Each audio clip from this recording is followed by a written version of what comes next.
Okay, so I've got rid of that horrible car from yesterday's video and onto something a bit more interesting. So the ZE50 is back in the workshop just to basically check that everything is as it should be. So looking at coolant level, so that looks good. So the reduction gear oil doesn't have a level, but basically it can only either drip out underneath from where the drain plug is or out the drive shaft holes.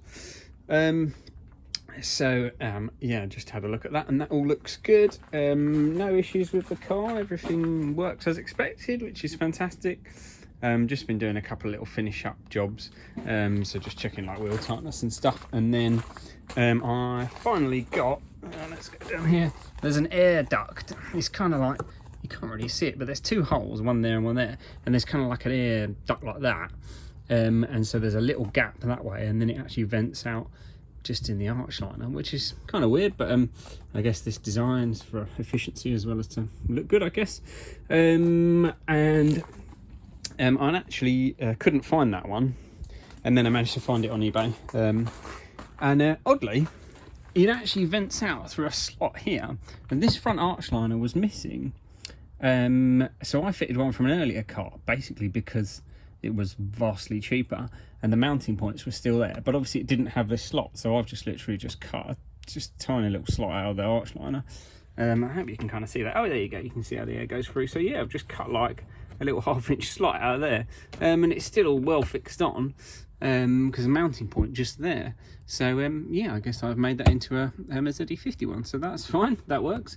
Yeah, but I thought it's probably best that slot is there, and it's only quite small, so it doesn't weaken it or anything, so that's fine. Yeah, so was it worth it? What did it cost? So I've got my official bit of paper. So we have got the car itself was £4,000.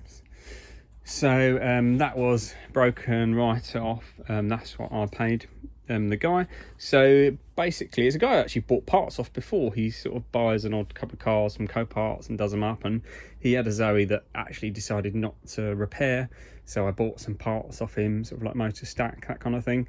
And then he was obviously knew I kind of fixed Zoes, so he sort of chatted to me, and yeah, he sort of said about repairing the car and stuff, would I be interested in stuff, and I said I've never done a ZE50 before or 135 because they're all under warranty. So the discussion sort of went from there, and he said, oh, I don't want to take the risk, do you want the car? So we agreed £4,000, recovery 220 quid, possibly could have negotiated a bit more, but yeah, that was 220.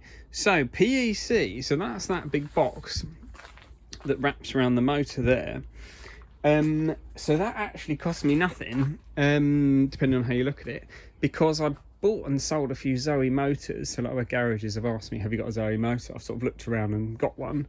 Not particularly really made money out of it, to be honest, because of the blooming pallet transport costs and all that faffing around, and it took time and stuff. However, ended up with the PEC, because one of the motors I bought, I kind of paid for a motor, but actually the whole like stack turned up, so I had that. So that cost me nothing. But in terms of if you'd have to budget to buy one, I sort of, I've put 500 to 1500 on my list, because I think that's what you'd have to budget, albeit we didn't actually know what was wrong with this car. We had no idea. So it's kind of hard to budget costs in a project like that, but if you need that part, that's what you have to budget, if that makes sense. So bumper top part, so that's this section here. So that cost me £100. That came from Renault. Then what's next? We've got the plastic bracket around the charging socket. So kind of just under here. Oh, you can see it's actually that one there. Where the charging socket is. The charging socket is screwed into this plastic bracket there behind the bumper.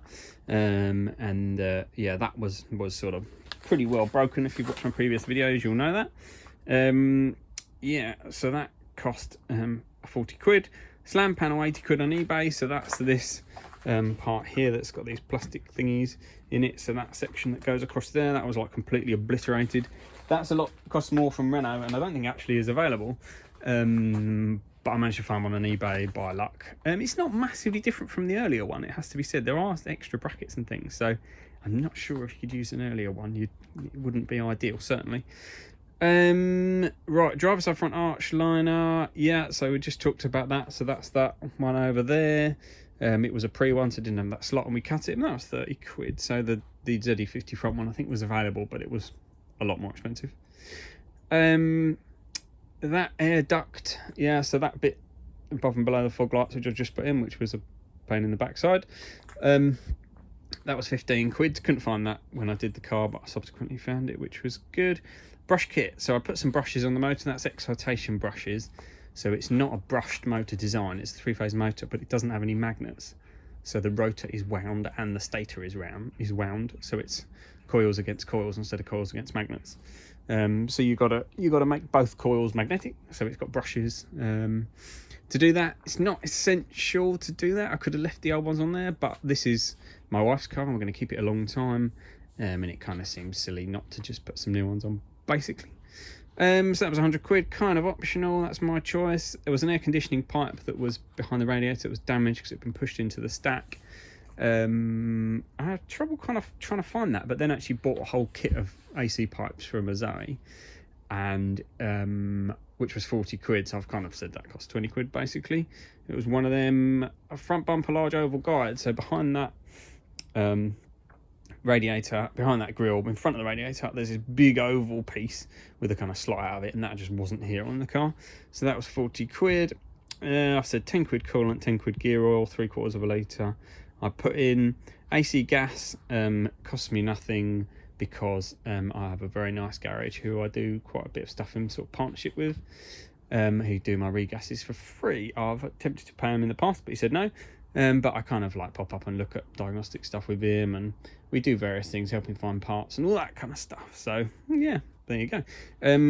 If I had to pay for it, I could get it done for 100 quid. So that's sort of got a budget. Sundries, so I had to buy a few clips, bolts, cable ties and super glue. So that's what the 10 quid's for. And it cost me 20 hours in labour. So what did it cost me? What does all that add up to? That all adds up to 4,675, if I've got my maths correctly. So if I was to go out and buy this car, so a ZE50, low mileage, so a write-off, with CCS. So those cars are obviously not massively common, but there was one on eBay that had been repaired. It looked really nice in the picture, so I'm hoping it's better repaired than this. And that was a buy now of 7,000. So, which I think is probably quite fair. This, I mean, obviously if you're buying a write-off, you don't know how well it's been repaired. So it's quite difficult to value. But I think if I was going to sell this, well, I think it's worth 6.5 grand. But I'm going to keep it, so that's fine. So I've sort of made money, but then I've spent 20 hours on it. So you might say, oh, well, it's cost you money then, because, you know, those hours are worth more than that. Well, you could say that, but I don't usually invoice myself for things I enjoy doing. This is kind of my hobby as well as a job. This car was certainly done as a project so that I could have a new car.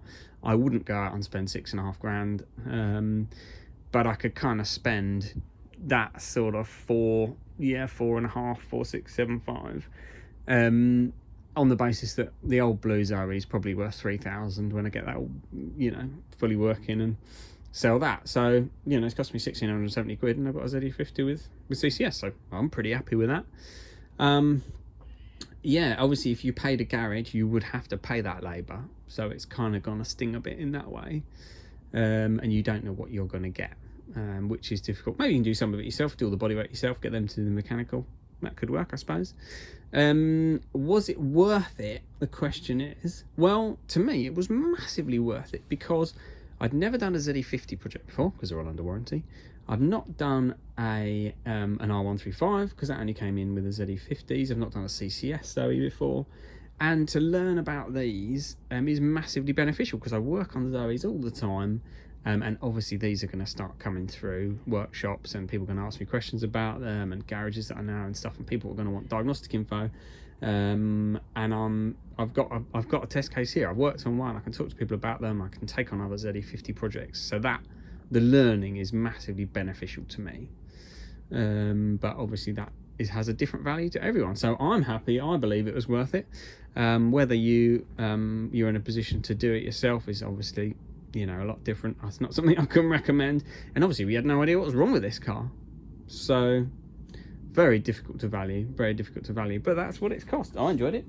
I thought it was cool. Hopefully you've enjoyed the journey. Certainly has been a bit of a journey, and 20 hours later here we are. So yeah, it is all good, and I can move this one out the way again. Yeah, I'm just going to look through the live data next, because there's some quite interesting stuff in there, different to earlier Zoes, more information on certain things. So that's what I'm going to do next, and yeah, hope that's interesting. Any questions? Let me know. All right, catch you later.